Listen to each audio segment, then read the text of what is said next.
This is a revision video for GCSE English Literature.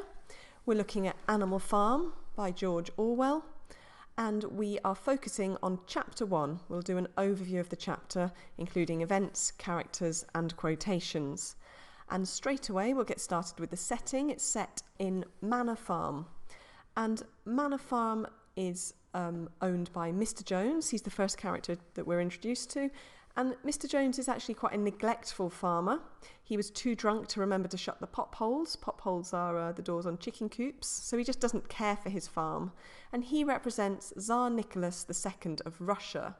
A Tsar is like an emperor, and he ruled Russia from 1894 to 1917. Jones represents this Tsar, but Jones as a farmer is very thoughtless. He's out of touch, he's harsh, there's talk of him using whips with the animals, that kind of thing. So while he's too drunk and asleep in his house, the animals hold a meeting, and the meeting is chaired by Old Major, who's a middle white boar. And Old Major represents Karl Marx. Some might say that he represents Lenin. I actually prefer the analogy to Marx. Karl Marx wrote the Communist Manifesto, which described how the working class would have a revolution, and he died before that was ever realised anywhere in the world. This fits with Old Major, who also dies at the very beginning of Chapter 2. He never actually sees the rebellion take place. So back to Old Major, he only appears in Chapter 1, so he doesn't actually see the rebellion happen. He wants freedom and equality for all animals.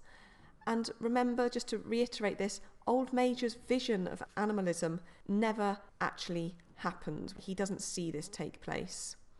So he chairs a meeting, and this meeting is in the barn, and all the animals attend except for Moses the raven. And Moses the raven represents the Russian Orthodox Church, and after the 1917 revolution, the Bolsheviks declared that the church and state would become separate. So Moses not attending this meeting is symbolic of that split between the church and state. In Old Major's speech, at this meeting, he mentions his dream. He passes on his wisdom about life, and then he returns to his dream. And first, we are going to talk about his wisdom. So he describes how animals lead a harsh existence at the hands of cruel human beings.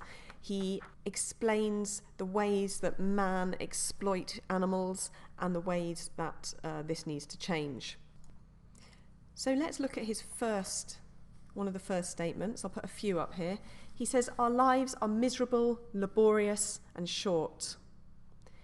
He says, "No animal in England is free, and man is the only creature that consumes without producing." He then says, "That is my message to you, comrades, rebellion." Now, in this speech, when you're analysing this speech, you really need to look for the rhetorical devices. Rhetorical language is simply persuasive language. There's lots and lots of ways that Old Major is persuasive here.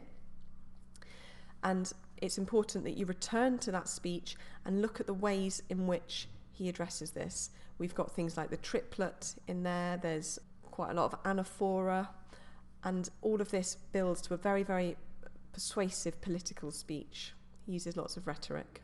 Remember, Marx's theory of communism said that the working classes would need to have a revolution, and this fits exactly with Old Major's speech. Now, Old Major's message included what become some of the commandments, and these were: no animal must ever live in a house, or sleep in a bed, or wear clothes, or drink alcohol, or smoke tobacco, or touch money, or engage in trade. And just while I'm illustrating this, it's really important that you consider this structurally. These commandments appear in Chapter 1, and by the end of Chapter 2, one of these commandments has already been broken after the rebellion has happened. By the end of the novel, the pigs have entirely rewritten history and all but destroyed these commandments.